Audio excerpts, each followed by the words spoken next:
Alhamdulillahi rabbil Mũrũri ũrĩa ata mũtugo warahũraga meciria maetĩkia a ndini ya Aithiramu mahoya-inĩ atĩ ihinda nĩ ikinyu rĩa kũgwa magũrũ-inĩ ma Allah ũkũngũĩri-inĩ wa thiguku ya Eid al Fitr mwaka ũyũ tũroririkanagwo kwa gũcanjamũku waguo kũrũmĩrĩra marũrũ ma mũrimũ wa COVID-19.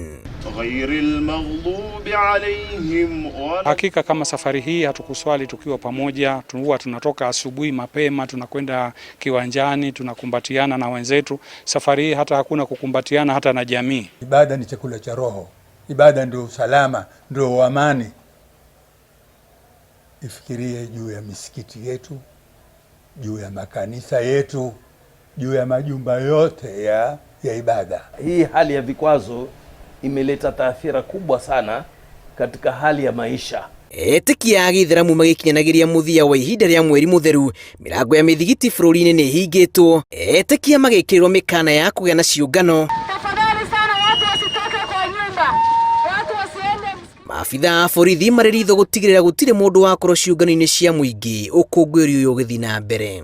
Sherekea nyumbani kwako, na ukifunja sheria, ukienda msikiti na ukienda kanisa, ujue utachukuliwa hatua.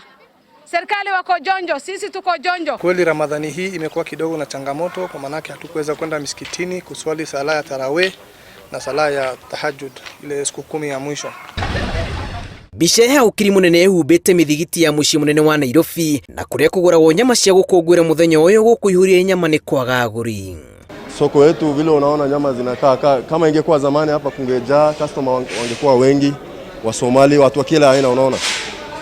Every corner of Nairobi watu wanakuja kununua nyama. Hatuna kazi. Serikali utusaidia tufungulie biashara. Hii ongozi venye tulikuwa tunabaleka zamani, ongozi moja 300 na ilikuwa inaenda vizuri. Sasa hakuna mali tunaweka. Ihinda rĩrĩ rĩkoragwo rĩohanĩtio na ndĩa na mahoya ĩndĩ kũrũmĩrĩra ũrĩa bũrũri woikaire, ũtongoria wa dini ĩno ũrambĩte kũheana ũteithio wa irio kũrĩ arĩa mahinyĩrĩrĩkĩte mbere ya mambũra maya. Tutaswali tukiwa majumbani kwa vile kuna agizo la serikali ambalo linatuambia tusitoke, tusiende tukakutana mahali, tutoke tuende tukutane mahali kwenye kiwanja, idadi kubwa zaidi ya 500, 1000, 50, 100.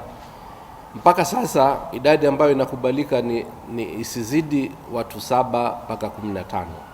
But we are appealing also to the government to open the mosques. Nĩyo mbica yuma icigo-inĩ itiganĩte: Kilifi, Malindi, Mombasa, Nakuru, Garissa, Lamu na kũngĩ, na noyo ehumbĩte cikaro nene cia Aithiramu mũciĩ-inĩ wa Mecca, Saudi Arabia. Ngĩribotera Inooro TV, njĩtagwo Julius Kareithi wa Munene.